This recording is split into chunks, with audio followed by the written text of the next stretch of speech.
Hello friends, welcome to விஜயம் kitchen. இன்றைக்கி நம்ம செய்ய போகிறது முட்டை கலக்கி. இது எப்படி செய்யுதுன்னு பார்ப்போம். ஒரு 4 முட்டை எடுத்துக்கோங்க. அதில் கொஞ்சம் உப்பு போட்டுக்கோங்க. மிளகுத்தூள், மஞ்சத்தூள் போட்டு நல்லா அடிச்சுக்கோங்க. மஞ்சத்தூள் போட்டு கொஞ்சம் பால் ஊற்றுனீங்கன்னா நல்லா பொச பொசன்னு இருக்கும். அதனால் பால் ஊற்றிக்கோங்க. நல்லா அடிச்சுக்கிட்டு அதில் கொஞ்சோண்டு சிக்கன் குழம்பு இல்லாட்டினா மட்டன் குழம்பு ஊற்றிக்கோங்க. ஊற்றிக்கிட்டு அதில் வெங்காயத்தை போட்டுக்கோங்க. கொத்தமல்லி நறுக்கி போட்டுக்கோங்க. போட்டுக்கிட்டு நல்லா நல்லா அடித்து வச்சுக்கோங்க. கொஞ்சம் வேணுனாக்கா கரம் மசாலா தூள் போட்டுக்கலாம்.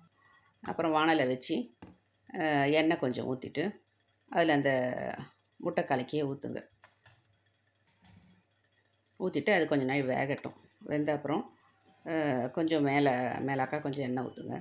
4 பக்கமும் மடித்து விடுங்க. மடித்து விட்டு இதை மாதிரி தான் மடித்து விட்ருங்க. 4 பக்கமும் மடித்து விட்டுட்டு ரொம்ப வேகக்கூடாது. இது உள்ளே கொஞ்சம் குழன்னு இருந்தால் தான் நல்லாயிருக்கும்.